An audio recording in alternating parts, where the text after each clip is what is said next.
why dealers are selling used cars with beyond 150,000 miles. So back in the day when I think you and I were in the dealer world, over 100,000 was the taboo. Like once it got over 100,000, that's when we started to get the things like you can't finance, everything like that. Well, there's a store in El Monte, California, right out here that they had 3 cars listed on their inventory. One, a Corolla with 195,000 miles on it, a 2004 Infiniti, which I used to sell those brand new, by the way, 196,497 miles on it, and then a Prius. Like seriously, first off, they should give this person an award. 2016 Prius, 360,000 miles on it for sale.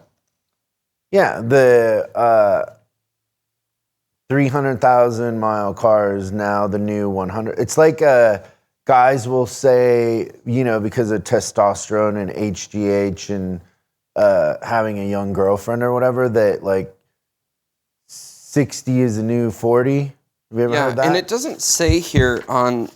Hold on, let me look. Yeah, how old's your girlfriend? 19. Yeah. She doesn't look a day over 17, though. Jeez. But that's what used cars are turning into, is old guys. So the 360,000 mile Prius is a 50-year-old man. 40 with a 19-year-old owner. That's great. Well, if you got to pick a car that's going to get wrecked the first time around, a Prius with 360,000. But I do like that. They have nothing to sell, so they got to bring them back to life. Yeah, I like that they're putting metal on the lots. That's what I was going to say too. There was a time when you would appraise one of those cars and you would tell the customer like, "Oh, we'll give you 1,000," but you're like, I can't put tires on this thing for 1,000 or whatever. Now it's like anything that'll get from stoplight to stoplight's worth $5,000. Yeah, easy. And I think that so many times those cars it was a courtesy to give somebody $200.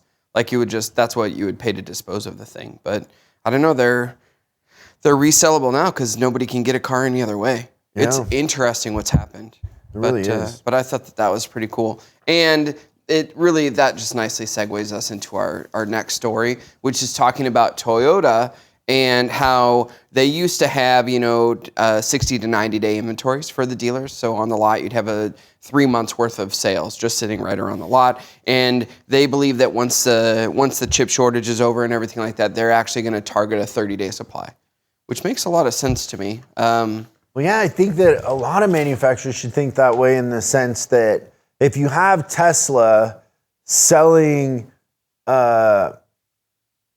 direct, and they're just orders, right? So they're making it when it's ordered.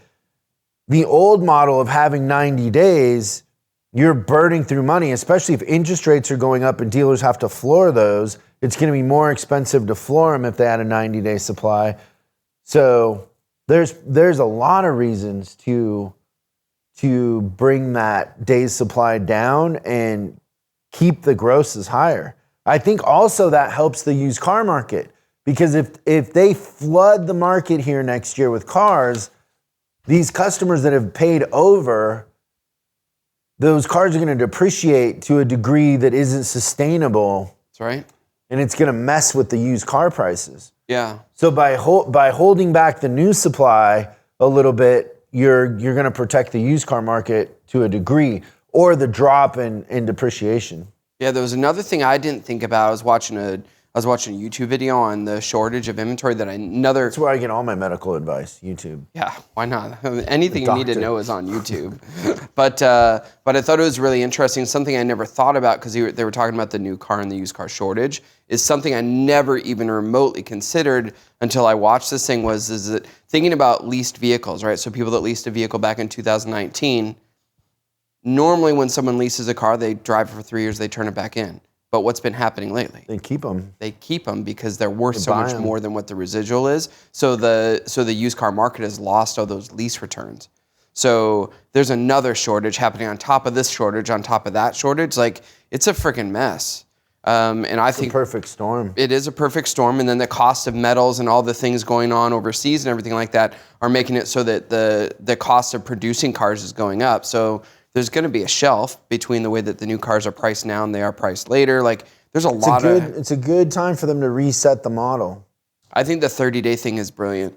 15 is brilliant. Why not? I mean, you know, people are accustomed to ordering also. Like, why can't they order and wait 30 days? Yeah. I mean, there's nothing that we're trying to do right now that isn't 60 days out. Yep, that's exactly right. You try to order speakers, you try to order glass for our new building, for windows, whatever it is.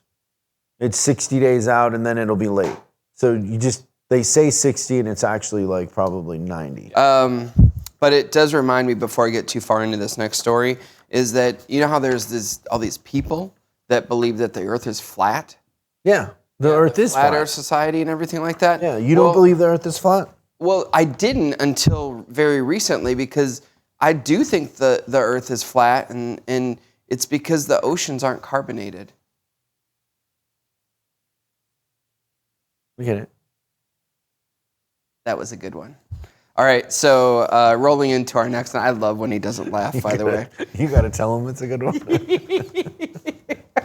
That's a sign of a bad joke. It's like when you have it? to say, I'm not racist. Like, you're probably racist. Oh, no. It's the same thing. That was a good one. I did that the other day when I was speaking. What did I say? God, I said something really funny, and nobody in the audience laughed. And so then I go, by the way, you should have laughed at that. That was funny. Let me help you. That's great. I imagine that's probably something I will do when I do the stand-up and nobody laughs. Oh, so funny. But, I mean, this is probably the most exciting news that's happened in the last 7 years. Lean, mean grass cutting machine. Honda breaks record for fastest lawnmower acceleration. Chip shortages don't matter when you're talking about lawnmowers. Who's the dude that has so much free time that they're souping up their lawnmower?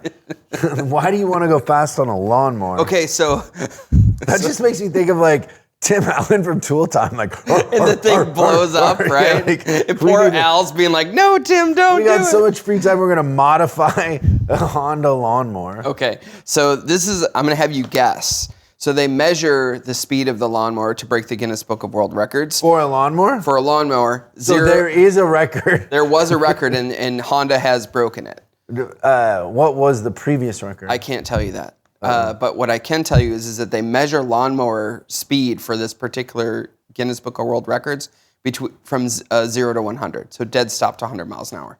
So how fast? Wait, this lawnmower goes 100 miles an hour? Well, actually, it reached 150.99. At top speed, but just talking about a 0 to 100. Let's be realistic here. 50 miles an hour? Yeah. So what do you think it's zero? Are they strapped into this thing? If you crash, you're dead. Right? Yeah, it's like a sitting lawnmower. Yeah. There's no cage, right? The helmet doesn't matter, right? But yeah. So the average riding lawnmower, 5 to 6 miles an hour.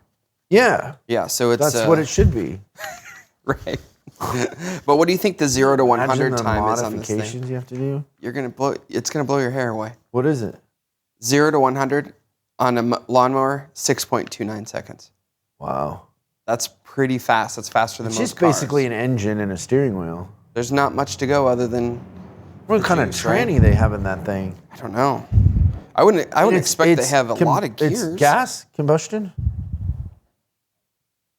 It's not a Tesla. No, it's not.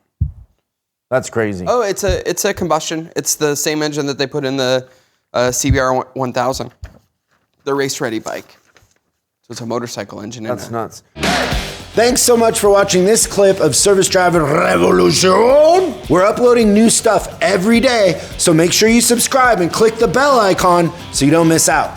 If you have a question you'd like us to answer on the show, call 8333-ASK-SDR and we'll answer your question on the show. That's 8333-ASK-SDR. For special deals on our books and training, head over to offers.chriscollinsinc.com. Now that's offers.chriscollinsinc.com. I'm Chris Collins, and I'll see you in the next video.